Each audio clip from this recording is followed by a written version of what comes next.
प्रिय विद्यार्थियों, आज अपन एक प्रैक्टिकल प्रॉब्लम सॉल्व करेंगे। स्कोप ऑफ इनकम, जैसा कि आपको पूरा डिस्क्रिप्शन बताया था कि करदाता के निवास स्थान के आधार पर कर का क्षेत्र निर्धारित होता है। तो कौन सी इनकम को किस निवास स्थान के आधार पर कर योग्य करेंगे, इसका एक प्रैक्टिकल क्वेश्चन ले रहे हैं। क्वेश्चन नंबर 3 है, पेज नंबर 2.19। इस क्वेश्चन में प्रॉब्लम्स क्या है? श्री दिनेश चंद्र ने कर निदान वर्ष 2021 से संबंधित गत वर्ष में कमाई गई कर योग्य आय के संबंध में निम्न विवरण प्रस्तुत किया है। तो इस प्रश्न में 1 से लेकर और 8 तक अलग अलग आय दी हुई है। अपने को ये निर्धारित करना है कि कर निदान वर्ष 2021 के लिए दिनेश चंद्र की सकल कुल आय की गणना कीजिए, यदि वो भारत में निवासी हो, यदि वो भारत में असाधारण निवासी हो और यदि वो भारत में अनिवासी हो। तो अपन एक एक इनकम को लेकर और कर योग्य कैसे करेंगे ये अपन देख रहे हैं। तो अपन यहाँ देखेंगे computation of gross total income, computation of gross total income for the assessment year 2021-22, assessment year 2020-21 के लिए अपन इनकम निकाल रहे हैं।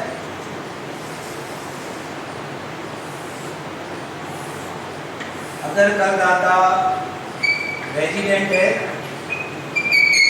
अगर नॉट ऑर्डिनरी रेजिडेंट है,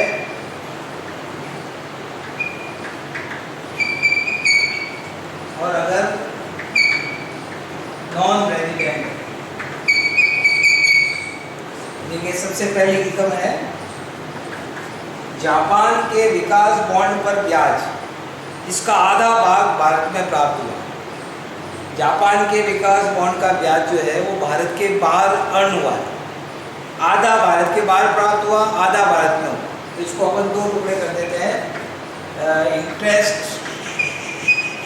earn outside India, earn outside India and also receive outside, ये आधा भाग है।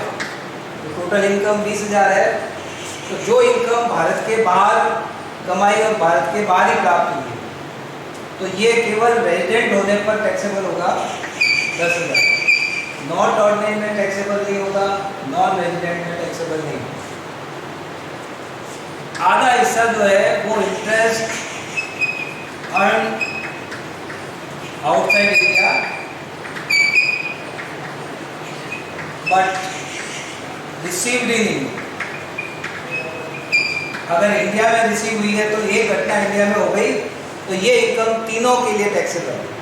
तो 10,000 रुपये की income resident, non ordinary resident और नॉन रेजिडेंट तीनों के लिए टैक्सेबल। तो ये पहली इनकम है। दूसरी इनकम है पाकिस्तान में कृषि से आय, जिसे वहीं पर प्राप्त किया परंतु बाद में भारत लाए। तो ये इनकम आउटसाइड इंडिया अर्न हुई है और रिसीव भी वही हुई है, तो उसको उस हिसाब से कर योग्य करेंगे। तो एग्रीकल्चर इनकम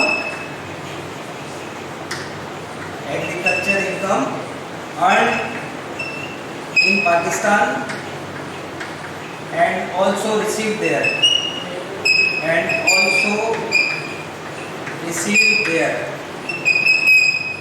तो ये इनकम खाली रेजिडेंट होने पर टैक्सेबल होगी और वो है 40,000। नॉट ऑर्डिनरी में टैक्सेबल नहीं होगी और नॉन रेजिडेंट में भी टैक्सेबल नहीं होगी। तीसरी इनकम देखिए,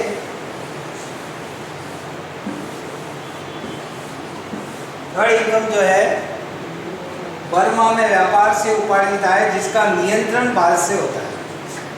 थर्ड इनकम जो है income earned in Burma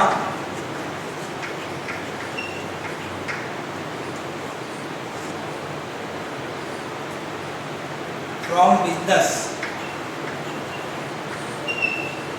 controlled from India, India से कंट्रोल हो रहा है।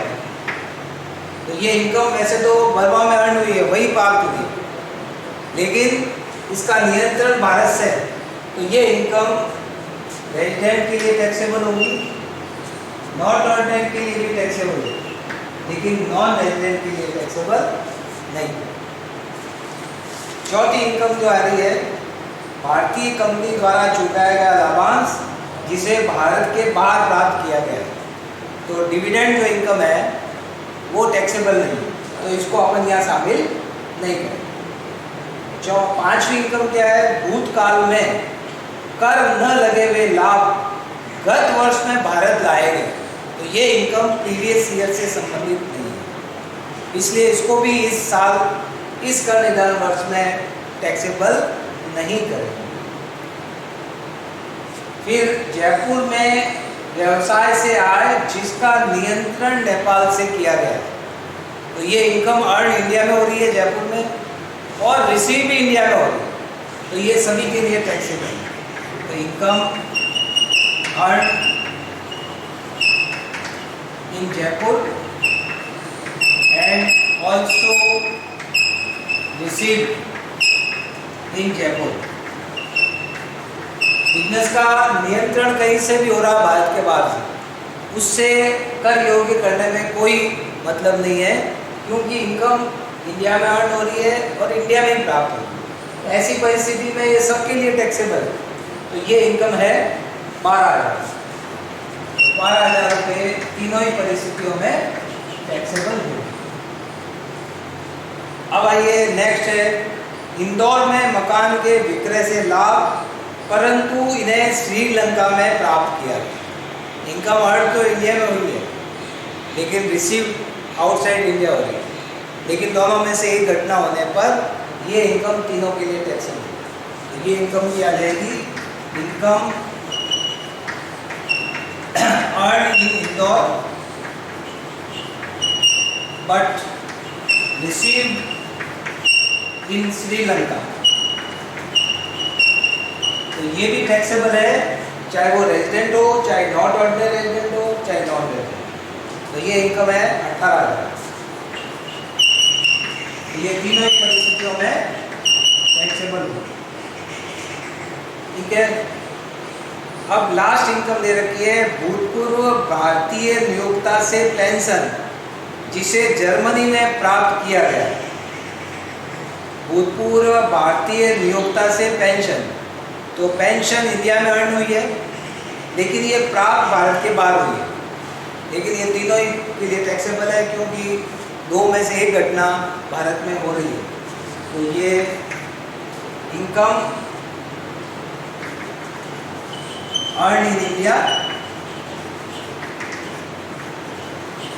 India, but receive outside India. तो ये टैक्सेबल है 8,000।